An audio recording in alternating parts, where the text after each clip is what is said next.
All right.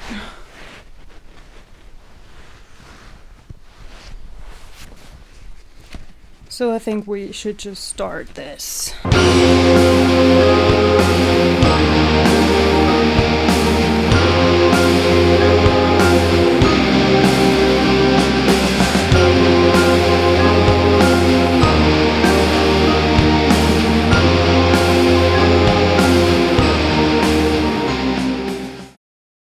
Isjerna is definitely my COVID album, I would say.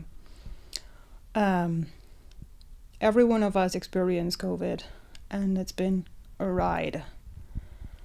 And many of us had to deal with a lot of loneliness and solitude and face the demons and everything, you know. Also, in regards to Ancient Waters, I would say, I don't have a record deal yet, but I would definitely say that I seize my opportunities. So if the universe gives you the ingredients for a cake, but you actually asked for a cake, so it gives you the ingredients, so what are you gonna do? Like, do you complain that you don't get a cake? Or do you just bake your own cake? So it's up to you what you do. And this is actually what I did with my second album, Isjerna. It's an album of its time, of its own time, and its particular circumstances. So in regards to the question of how I did compose, Clandestine definitely came entirely in a dreamscape when I was asleep or half asleep. Like I said in the other interview thing. And Isjerna is definitely maybe a harder and colder album, I would say. And especially the song Void, which was one of the first songs I've written for the album, was definitely a very depressive state of mind.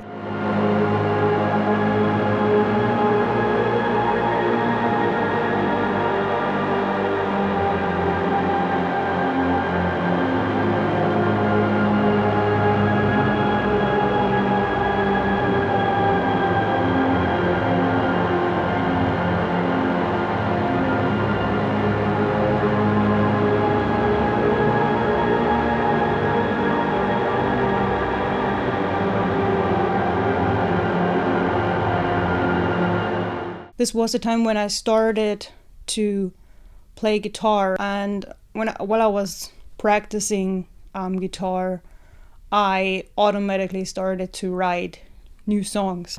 Though that is the big difference.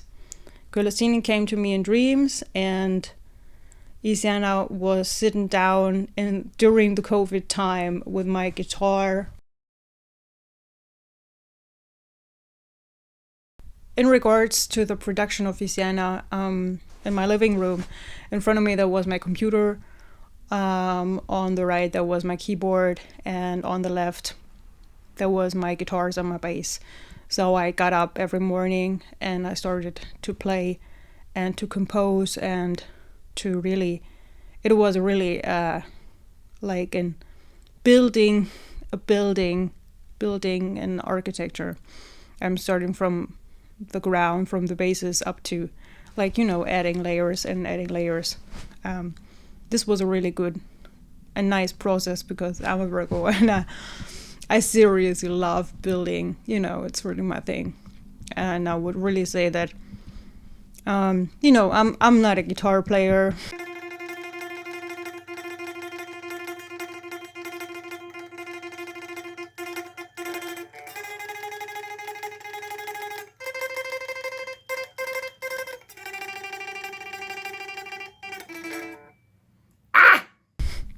I'm not a bass player. I am definitely a composer and a singer, and a trained singer, a classically trained singer actually. keyboard player. I don't know. So maybe, I mean, I play piano and keyboards for this, and I also don't aim to be like, a guitarist or a bass player. I just did it for the album because circumstances made me do it like that,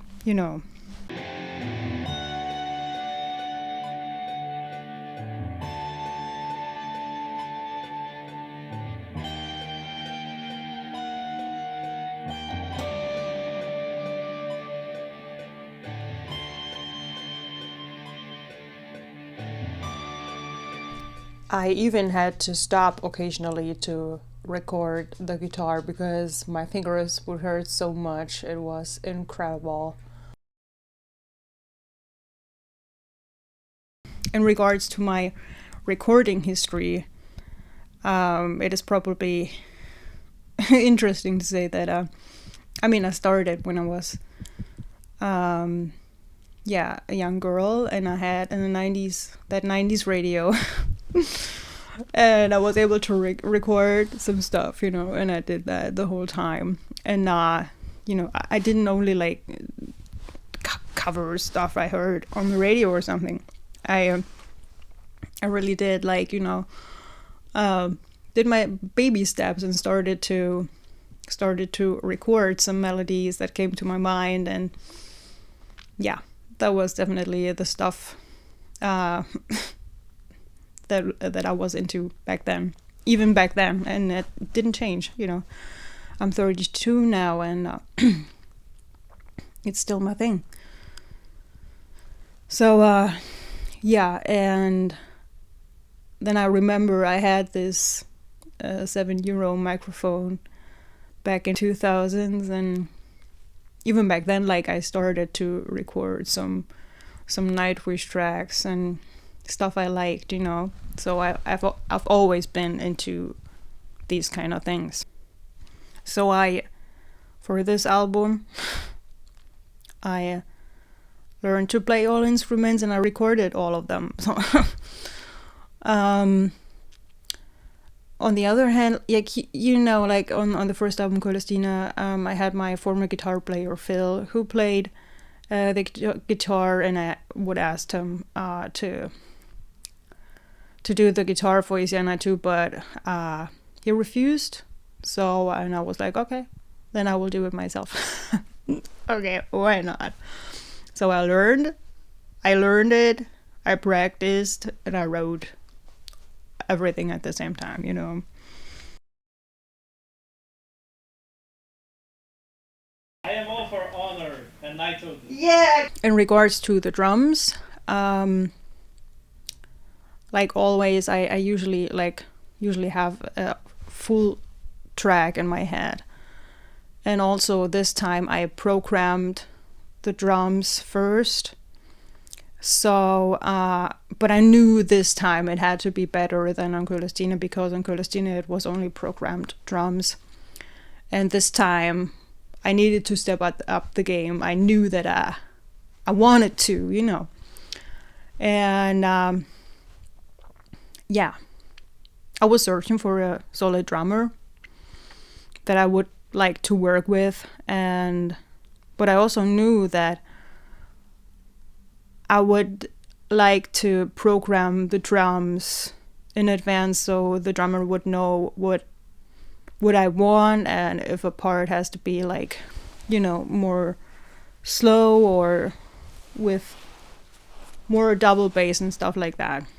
So I programmed the stuff before, and this time William Seidl from Sweden recorded the drums, and for that I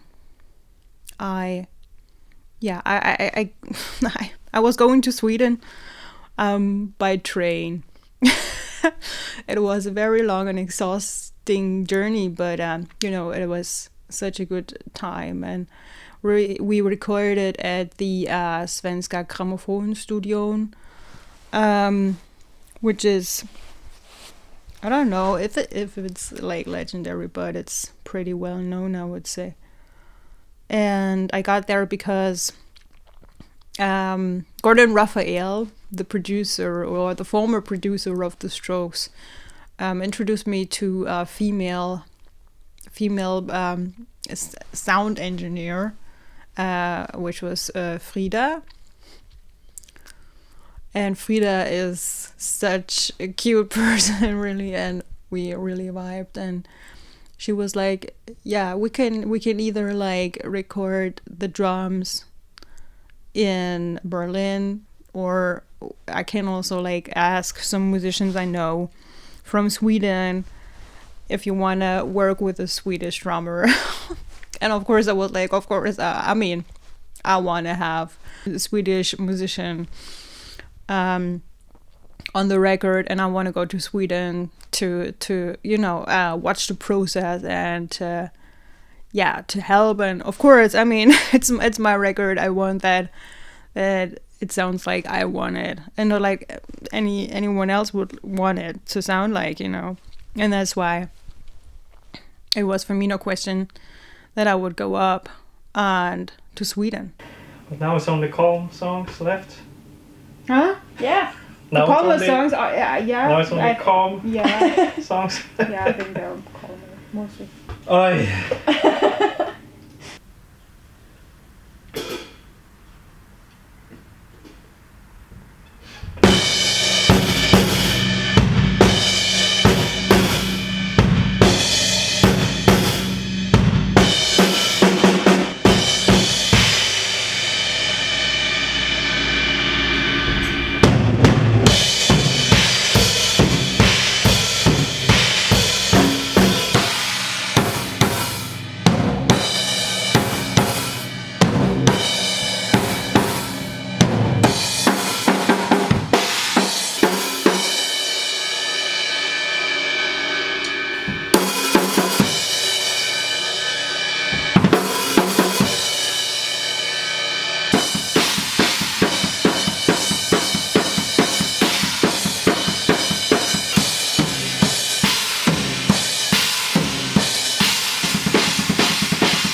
It was also nice to work with musicians I haven't had the opportunity to work with earlier, because when you're in a studio with a new musician, you really get a new side on your own music and on music in general. And you just, William and I had some interesting conversations about, composition and about monk choir sounds and stuff like that, which was really nice. And definitely a really nice time.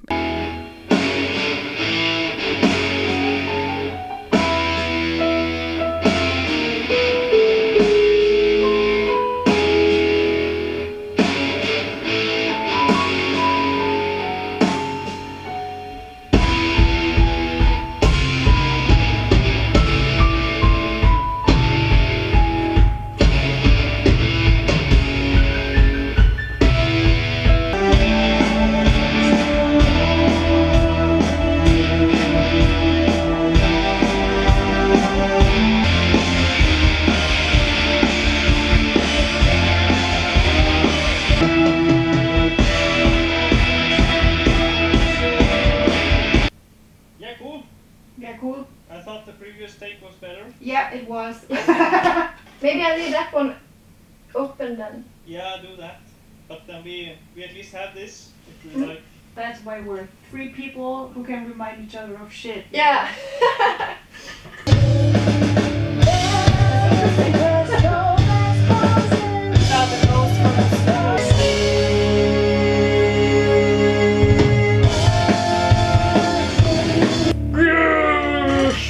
And the biggest thing was, of course, that I had the opportunity to work on the desk that Freddie Mercury was working on.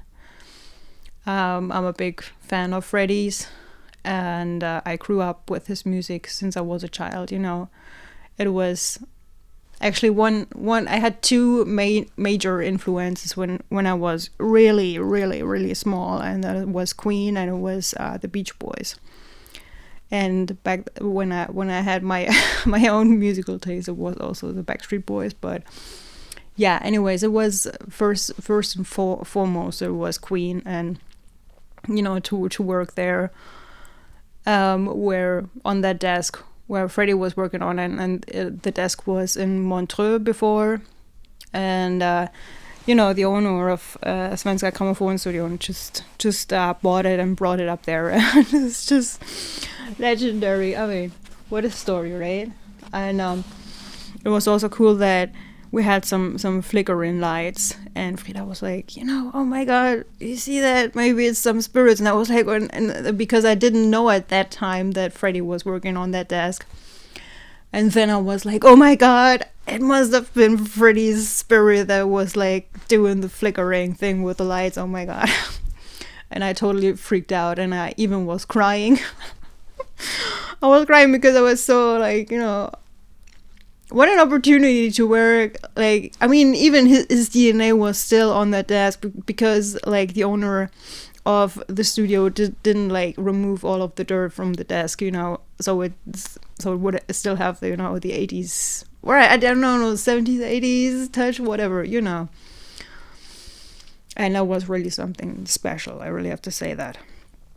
And I also was very happy that I could work with Frida, with another girl, because music, and especially metal, is still such a man field. Sometimes it's a bit exhausting, I really have to say that.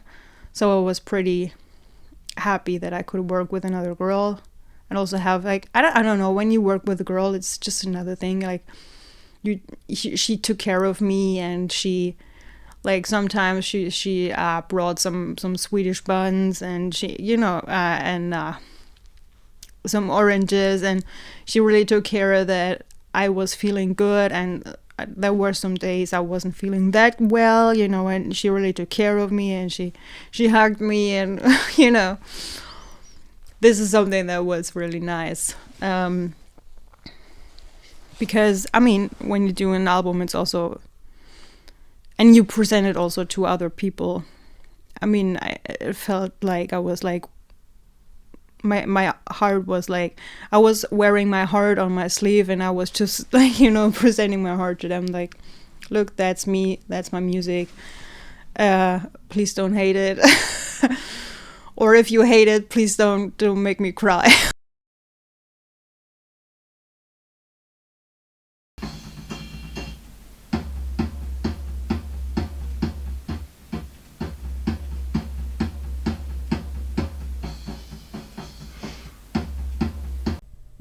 During the recording process of the album, I already did pretty much all of the mixing, and I prepared everything for Sweden so William could play upon those tracks.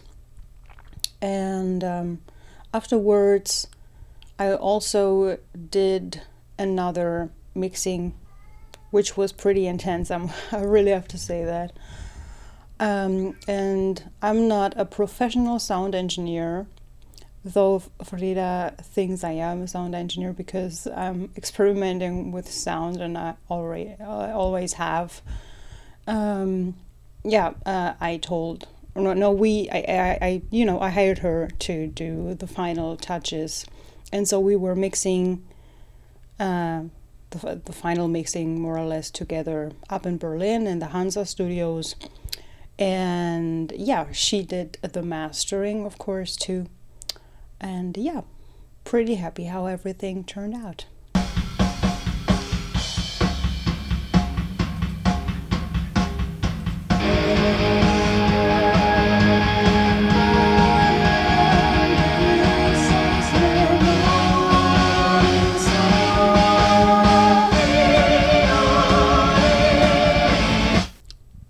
And when we were in Berlin in the studios, we started the final mixing, it began to snow.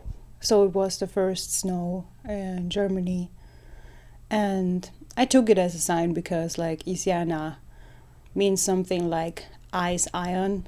So that was again a funny coincidence, though I do not really believe in coincidences, so maybe fate, maybe fate.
On the cover, we have me wearing some braids and like the Viking makeup and a huge crystal necklace, which I made myself. And yeah, actually, when you look into the album, you have the booklet. Actually, the picture in the middle of the booklet was actually meant to be the cover artwork. But I didn't like it that much, and I had another photo shooting, which was then the cover, the final cover, and I decided to take this one because it was just, I don't know, I never wanted to have like such a huge black space on a cover of mine, but it just felt right because it was I don't know, it was a statement picture, you know. I still think it is a statement picture. And funny enough that it reminded me of a movie I really like, which is The King, which is on Netflix. And The King was played by Timothy Chalamet. And I really like that one cover. And you know, I had the picture, and I was like, oh, well, maybe I could just edit it a bit more like this King poster artwork. So I did that, and it turned out really well, and I really liked it, And the picture, which was actually, I even composed it, So I wasn't really there in the mountains, So it's just a composition. And I really decided to use this one for the middle of the booklet. And this one was actually inspired by a dream I had, which was the dream I had about the frozen waterfall, which also turned out to be the song, the frozen waterfall turned into a song, and it actually looked like the picture that is in the middle of the booklet.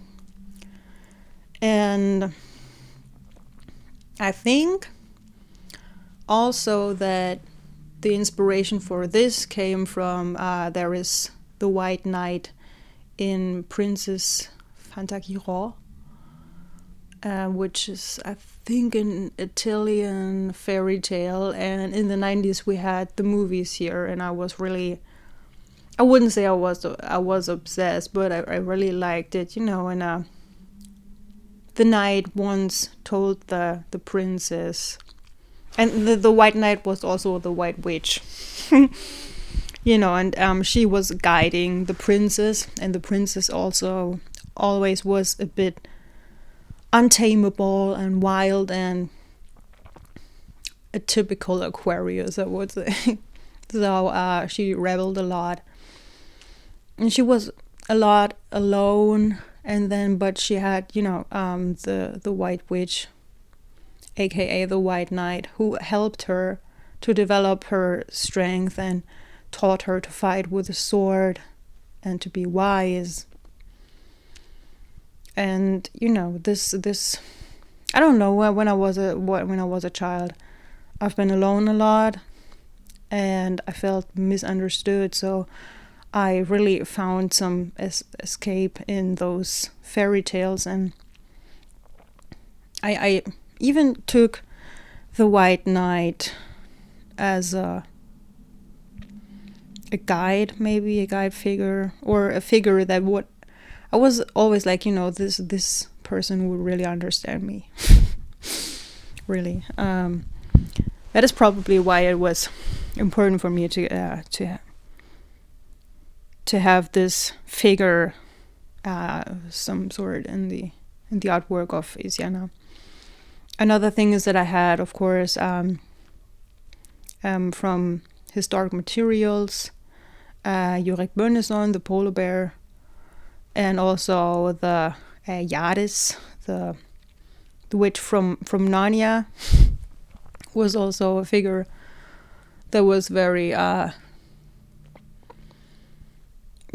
obvious to be a figure that would be included. And also that I don't even know the name, but there is like Snow White and the Huntsman, and the queen, which is always in silver, the Winter Queen. I don't know what she is, but or who she is, but she was also very inspiring for this theme this time.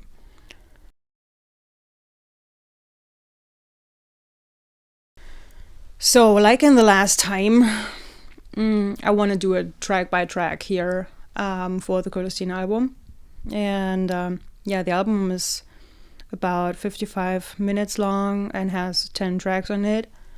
And a CD again without any plastic wrapping or packaging, which was very important to me. And also that the merch is organic and stuff like that. I really pay attention to the stuff that is eco-friendly and sustainable and fair trade and stuff, and vegan, stuff like that, And I'm still following that policy, really, because as musicians we are as responsible as everyone else is, really.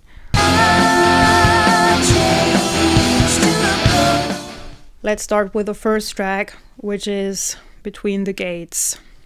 Between the Gates has a little the never-ending story theme touch, because maybe the never-ending story, there is this there is the gates, and there is the first gate where the hero has to go through, which is the Sphinx gate, and you have to have a pure and open heart, otherwise the laser eyes of the Sphinx will kill you. And you know, when challenges are occurring, will you blast through that gate? Will you face all of the challenges and blast through, or will you turn away? Can you even turn away? So don't doubt yourself, be confident and run. Just run, Forrest, run. And I also have a note here, you know, until you face the demons of your past, you'll never know who you really are. So this song is also about like me, myself, in the journey of becoming a musician, a one-woman band. Because, you know, Ancient Waters in the beginning was a usual, ordinary, normal band with a guitar player, a bass player, a keyboard player, a drummer, and me. And everything fell apart, and I had the opportunity, or I took the opportunity to continue by myself. And this is what this song is also about. Like, will you accept the challenge? And it's following the breadcrumbs and your intuition, and leaving what you knew and all the people behind to go on a hero's journey, and you're following your own calling. And it's also about like once I did walk away from my dream when I was younger, because I had so much baggage and fear. But imagine now you're different, and now you can do it, and you can go through the gates because you've faced your demons, and now you can approach the gateway without an armor, but with a pure heart, because you got rid of all your fears and all your doubts. And also, you're strong now because you're vulnerable, so there is strength and vulnerability.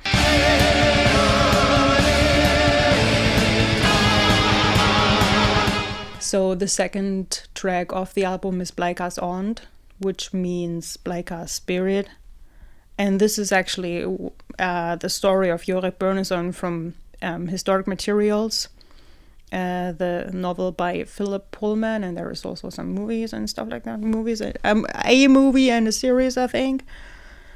And Jorik Börjesson is the polar bear, and I named the girl Bleika, who is like encouraging him to take back his armor, and he saves him, and then the bear becomes her spirit animal, and they bond. Let me read the translation of Bleika spirit.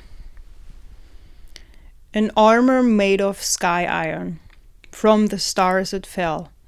In the north they landed, in the desert wide. War is the sea he swims in, the air he is breathing in. Without his armor he is nothing, but they took it away from him. The omniscient girl Bleika, in her beauty cold and clear, found the king and whispers, the way is shown by the northern lights. With his armor found again, regaining his kingdom, and in the Arctic landscape they become invisible. They disappear in the half-light of the endless winter.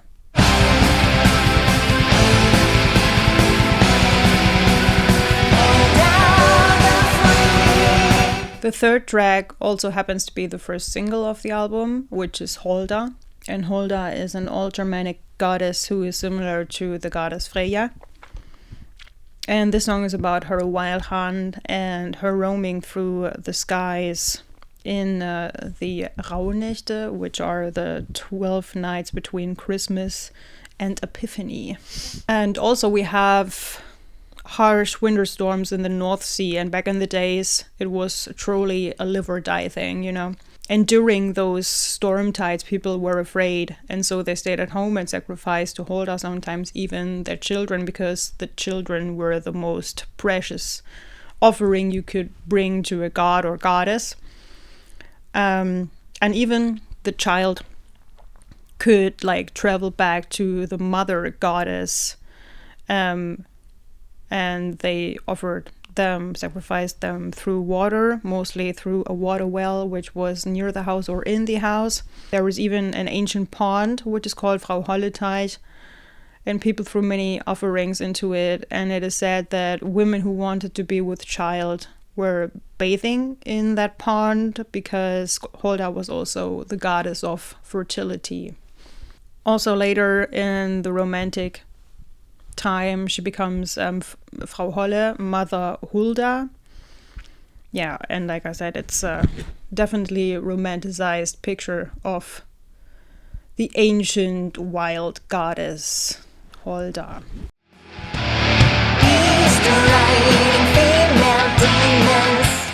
We shot the Holda video in 3 different locations, or I did. I mean, we have some sky footage from Gothenburg, where we recorded the drums, and also some from Denmark. And where you see me, it's been filmed in Germany, in the Harz Mountains, if we can call it mountains, somewhat like that, you know. And it was freezing cold, and after we shot this, I was sick for 2 entire weeks, having the fever of my life and fever dreams, but I think it was totally worth it. And the other stuff was shot in my living room, pretty much in my living room, where I also recorded most of the record.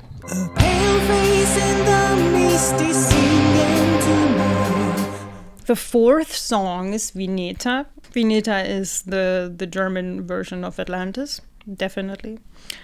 And it came to my mind when Phil and I had a vacation at the Baltic Sea, in his aunt's summer cottage. And she had a book there on the bookshelf about about like local myths. And of course I grabbed it, and each morning when I had my coffee, I would sit outside and read in that book. Of course, that's what I do. Vineta is a mythical city at the southern coast of the Baltic Sea. And one day there was a prophecy, which is the last line of the song, which I'm singing. Vineta, Vineta, du rike Stadt, Vineta sal unagan, wildes het wel böses dan. This is old German. And, it says, like, if they wouldn't stop to be so proud and excessive and greedy, the city would drown in the floods in 3 months, 3 weeks, and 3 days. Of course, they didn't change.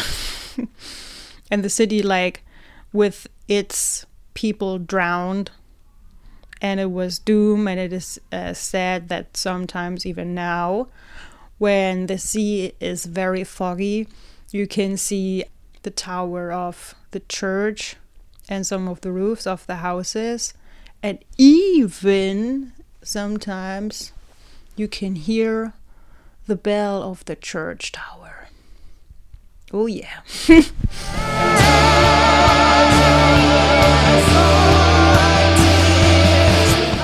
My former guitar player Phil came up with the intro on the guitar when he used my new pedal back then, and he was pretty drunk, I think. And once I watched a documentary on pearl diving and pearl divers, and back in the time that it was really an art, and some people still do that tradition, and that it's even pretty dangerous, especially when you don't use like the modern gadgets and stuff like that. And then I just made up a story about a diver who caught a mermaid, and he is capturing her down on the bottom of the sea and he makes her cry and tortures her just to get her tears, which are turning into pearls. And yeah, just one day the mermaid breaks free and she kills the pearl diver.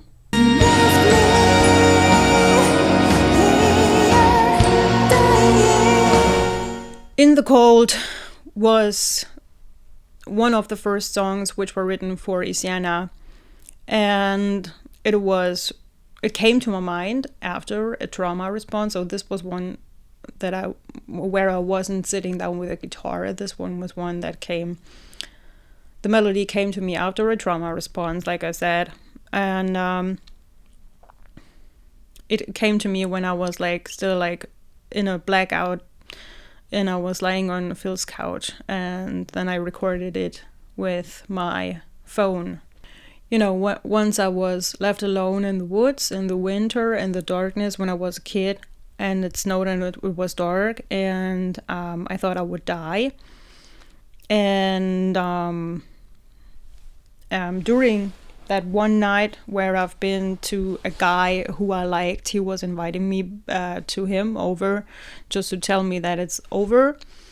And, I had a trauma response. I was triggered and I had a blackout, completely blackout. And I just remember somehow that I was outside and that I felt the snowflakes on my face.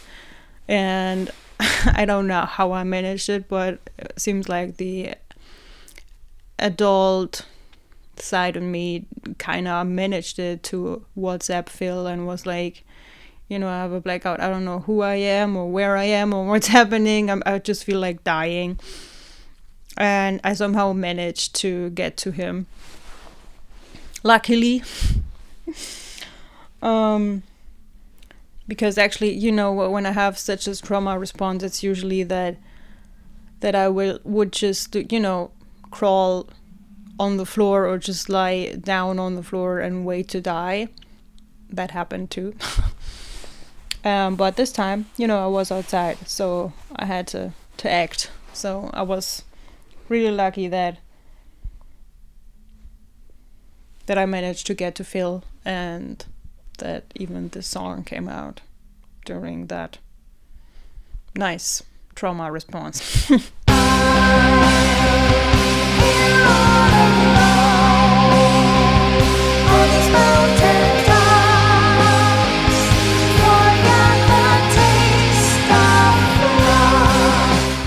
In my regards, the most epic track, what we have on the whole record, the track with the most tracks that were recorded and with many different instruments, and it's my favorite track and most personal track on this record, I would say. Though it's a dream, but it feels very dear to me. I don't know. It's a dream about me being a ruler of a kingdom in the mountains, in snowy mountains where it's winter the whole time. And I was full of painful memories and fantasies about my longtime ex-boyfriend. That's actually it.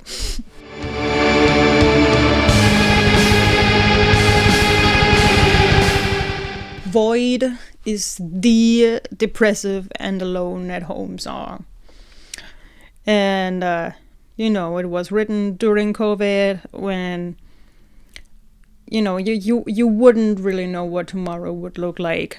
And it was just hopelessness and the thought of dying alone, and no one would notice that you would die. And during that time I was really connected to my dreams, and I had I still have that parallel universe, and during that time I've been there very often, and that's where a void came out of me somehow.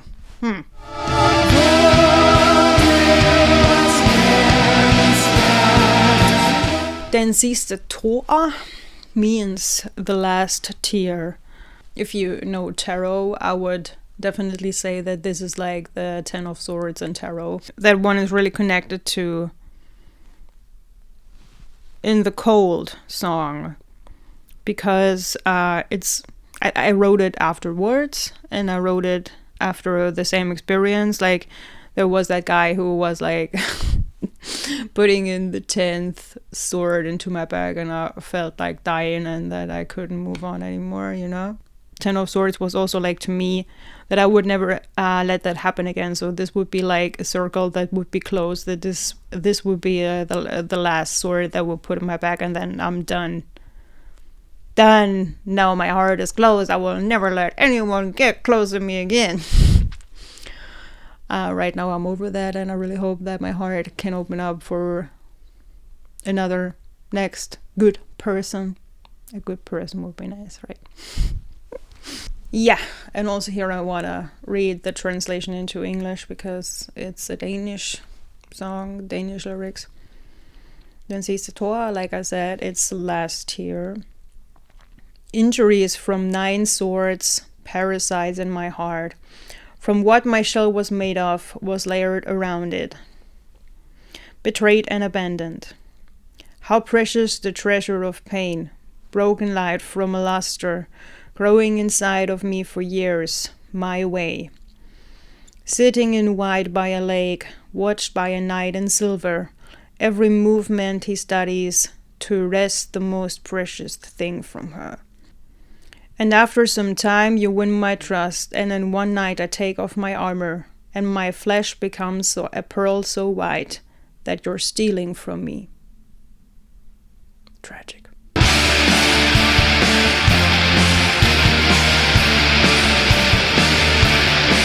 Yes, now the last track is Exuvia. Exuvia is the biological theme song. Exuvia is actually like, you know, a crab shell, an exoskeleton of crustaceans, and also of insects and stuff like that.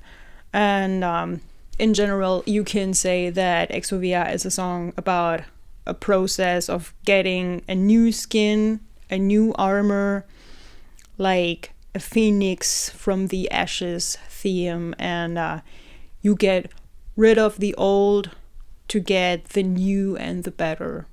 At least you hope that you get the new and the better. And this is what this is about, yeah. That's been quite a ride. I'm happy that Isjerna is finally out. And I'm really curious where my 2 albums actually will take me, and where my road will lead me. Sometimes I feel really exhausted and negative and pessimistic about my future. But I don't know if this is just a depression and fear and anxiety. But I really hope that, you know, I can come on tour with both of my babies. And, you know, I mean, there's, especially after the time we've been through, the COVID time, I think that it left a mark on many people. And that I hope that people can, yeah, you know, you just feel understood because you listen to certain music and you just feel that you're not that alone, and you can relate to it and just gain some strength out of it, or just you feel like your pain is shared and that your pain becomes a little less, you know, that you feel less alone with your wounds and everything. That is really what I hope for us all, that we feel less alone with the music, right? And let's just see where my road will continue and where it will lead me. What the future has in store for me.